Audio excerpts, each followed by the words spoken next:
Before Disney, before Universal, before you could ride a roller coaster through space or eat a $15 churro, Florida tourism looked a lot different.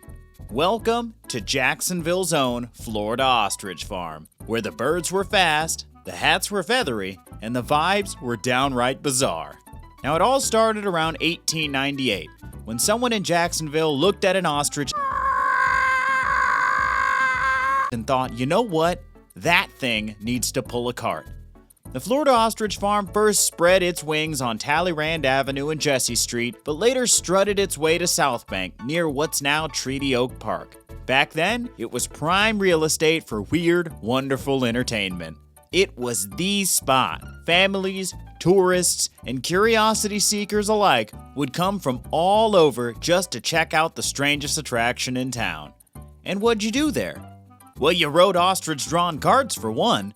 Yeah, you heard that right. People were lining up to sit in little buggies pulled around by massive birds.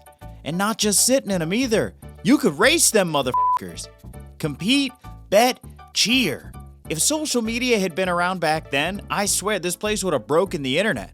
Now, they also had photo ops. You could strike a pose with these big old birds. You could buy all kinds of ostrich feathers, plumes, and even ostrich fan hats, which were high fashion back in that day. And if that wasn't enough, there were alligator shows run by a guy named, wait for it, Alligator Joe Campbell.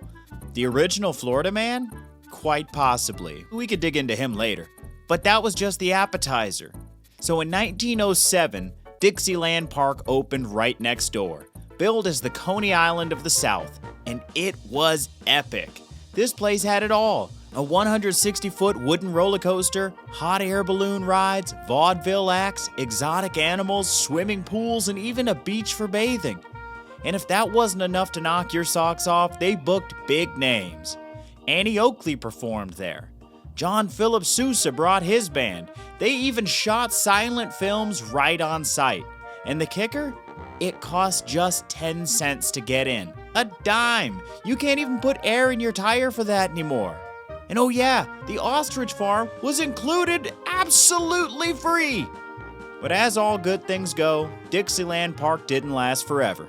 By 1916, the competition caught up, the roller coasters got bigger elsewhere, and the crowds drifted, and the park shut its gates. And that's when the ostrich farm took over the whole space and gave it one last big run. But even the mighty ostrich can only carry a dream so far. By 1937, the Florida Ostrich Farm closed for good. A lot of the animals, ostriches, gators, maybe even a few tigers from Dixieland were all sent over to the Jacksonville Zoo, which had opened up just a few years earlier in 1914. Today, all that's left of that wild little world is the Treaty Oak. A giant, sprawling live oak tree that stood through it all and holds a special place in my heart as it's where my wife and I tied the knot. If you've never seen it, it's worth a visit. It's like a living monument to Florida's strangeness. And in a way, so is the story of the ostrich farm.